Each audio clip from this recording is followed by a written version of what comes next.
আল্লাহ রাব্বুল আলামিন বলেছেন, আমার কাছে নীতি আদর্শ একমাত্র গ্রহণযোগ্য, সেই নীতি আদর্শের নাম হলো ইসলাম। আমরা সেই আল্লাহ রাব্বুল আলামিনের গ্রহণযোগ্য নীতি আদর্শ নিয়ে, ভালো নীতি নিয়ে আপনাদের সামনে ভোট চাওয়ার জন্য আসছি। আর ভালো নেতা ছাড়া জাতির মুক্তি নেই। আপনাদের এলাকার সন্তান গাজী আতাউর রহমান এই মাটিতে জন্মগ্রহণ করেছেন। ইসলামী আন্দোলন বাংলাদেশ, আল্লাহর রহমত আপনাদের দোয়ায় এখন কিন্তু একটা ছোট্ট রাজনৈতিক দল নয়। এই বাংলাদেশে ইসলামী আন্দোলন বাংলাদেশের মুখপাত্র আপনাদের এই সন্তান গাজী আতাউর রহমান।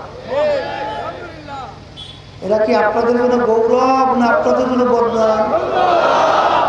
এখন এই গৌরবকে ধরে রাখার জন্য সিলেটের মানুষ আসবেন, আপনাদেরকে রক্ষা করতে হবে।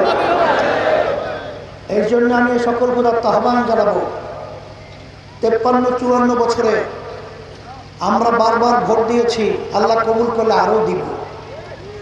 আমার নতুন ভোটারদেরকে আমি আহ্বান করছি, তোমাদের ভোটটা সর্বপ্রথম সর্বশ্রেষ্ঠ নীতি যার নাম হলো ইসলাম, সেই ইসলামের পক্ষে হবে।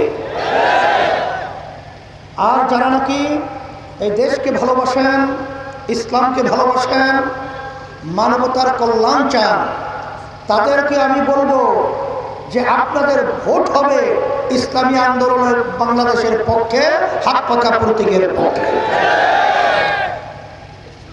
এর কারণ হলো এই, আজকে বাংলাদেশে বহু রাজনৈতিক দল, যেমন বিএনপির সাথে জোট রয়েছে, জামাতের নেতৃত্বে জোট রয়েছে। কেউ কিন্তু ইসলাম অনুযায়ী রাষ্ট্র চালাবে, এটা কিন্তু কেউ স্বীকার করে না। কিন্তু একমাত্র একটাই দল, ইসলামী আন্দোলন বাংলাদেশ। আমরা বলেছি, আল্লাহ যদি আমাদের এই ক্ষমতায় নেয়, ইসলামী নীতি আদর্শ অনুযায়ী রাষ্ট্র চালাবো। কিন্তু অনেকে ইসলামের কথা শুনলে ভয় পান, ঠিক না? কিন্তু ইসলাম এমন এক নীতি আদর্শের নাম, যেই নীতি আদর্শের মাধ্যমে রয়েছে সাম্য, যেই নীতি আদর্শের মাধ্যমে রয়েছে মানবিক মর্যাদা, যেই নীতি আদর্শের মাধ্যমে রয়েছে আজকে আপনি দেখবেন ন্যায় বিচারের নিশ্চয়তা। বাস্তবতা আছে না নাই? ওমর ফারুক রাদিয়াল্লাহু তাআলা আনহু, তিনি রাষ্ট্র পরিচালনা করছিলেন বাংলাদেশের মতো প্রায় 200 দেশের রাজা। তিনি জেরুজালেম যখন রওনা করছিলেন, তিনি উটের পিঠে গোলাম উটের রশি টানছে। আমির বলছেন, গোলামও মানুষ, আমিও মানুষ, সে রৌদ্রে পুরে চামড়া কালো হবে আর আমি শান্তি দেবে, এটা হতে পারে না। তিনি বলেন, গোলাম তুমি উটের পিঠে উঠবে, আমি রশি টানবো। এর নাম হলো সাম্য, এর নাম হলো মানবিক মর্যাদা, এর নাম হলো ন্যায় বিচার।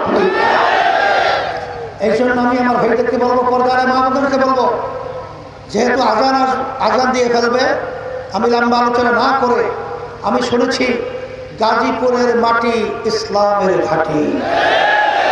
তাই গাজীপুরের মাটি থেকেই গাজী হিসাবে আপনাদের সন্তান, আমাদের ইসলামী আন্দোলন বাংলাদেশের সম্মানিত মুখপাত্র, ইসলামী আন্দোলন বাংলাদেশের যুগ্ম মহাসচিব এবং ইসলামী আন্দোলনের বড় দায়িত্ব নেতৃত্ব, সে যে আপনাদের সামনে বলেছেন দেশকে তিনি সাজাবার দায়িত্ব পালন করবেন, সেই যোগ্যতা আল্লাহ তাকে দিয়েছেন।